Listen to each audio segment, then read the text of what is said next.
कानून मंत्रालय द्वारा प्रस्तावित एडवोकेट अमेंडमेंट बिल 2025 के ड्राफ्ट के विरोध में वकील न्यायालयों में काम नहीं कर रहे थे, लेकिन उस अमेंडमेंट बिल में बार काउंसिल ऑफ इंडिया ने भारत सरकार को संशोधन भेजे थे, उन पर सरकार संशोधन करने को सहमत हो गई है, जिसके बाद बार काउंसिल ऑफ इंडिया ने पत्र जारी कर सभी वकीलों को वापस काम पर लौटने को कहा है।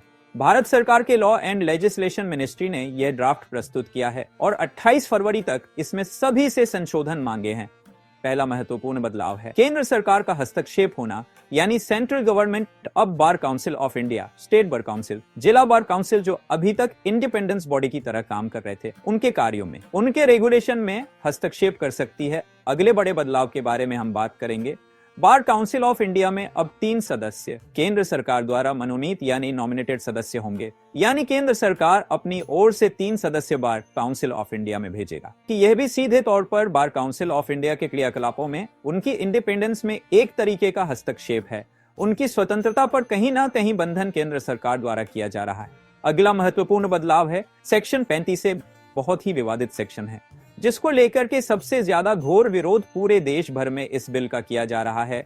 और यह सेक्शन कहता है कि जो स्ट्राइक और बॉयकॉट करने का अधिकार है, यानी जो विरोध प्रदर्शन, धरना प्रदर्शन और बहिष्कार करने का जो अधिकार है, वह वकीलों का समाप्त कर दिया गया है।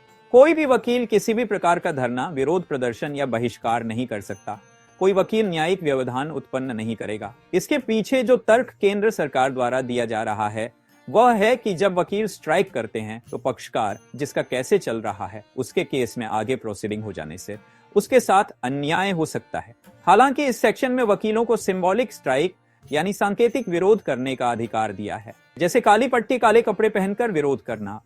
अगला जो बदलाव है जो इस बिल के माध्यम से प्रस्तावित किया गया है कि एक वकील जो एक बार एसोसिएशन में अपनी प्रैक्टिस कर रहा है और वह दूसरी बार एसोसिएशन में ट्रांसफर होना चाहता है, तो उसे 1 महीने पहले सूचना पत्र देना होगा उस पुराने बार एसोसिएशन को जहां पर वह प्रैक्टिस कर रहा है, और इस ट्रांसफर के लिए भी उसे फीस देनी होगी।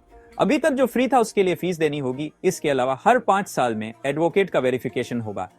एक और इसमें बदलाव है जो चिंता का विषय भी हो सकता है, वह है removal of advocate from serious conviction, यानी अगर किसी वकील को किसी आपराधिक मामले में 3 साल से ज्यादा की सजा होती है तो उसे बार काउंसिल से हटा दिया जाएगा और वह लीगल प्रैक्टिस नहीं कर सकता।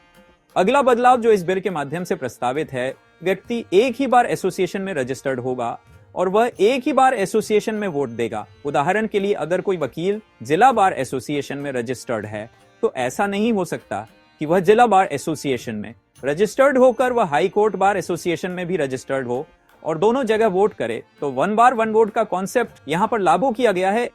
एक और महत्वपूर्ण बदलाव है कि कार्यकारिणी में कम से कम 2 महिलाओं का प्रतिनिधित्व रहेगा। वुमेन रिजर्वेशन की यहां पर बात की गई है, जो अच्छी बात है, सराहनीय है। लेकिन इसमें जो आगे शर्त रखी गई है वह थोड़ा चिंताजनक है कि वह जो 2 महिलाएं होंगी उनको केवल बार की महिलाएं ही चयन करेगी। अगला बड़ा बदलाव जो एक नया सेक्शन जोड़ा गया है वह है सेक्शन 49B। इसके अंतर्गत केंद्र सरकार बार काउंसिल ऑफ इंडिया को निर्देशित कर सकती है, डायरेक्शन दे सकती है।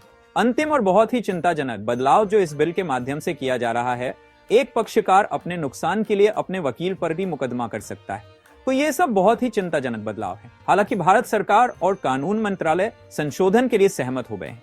तो देखना यह है कि आगे क्या क्या बदलाव होते हैं और अंतिम बिल कैसा संसद द्वारा पारित किया जाता है।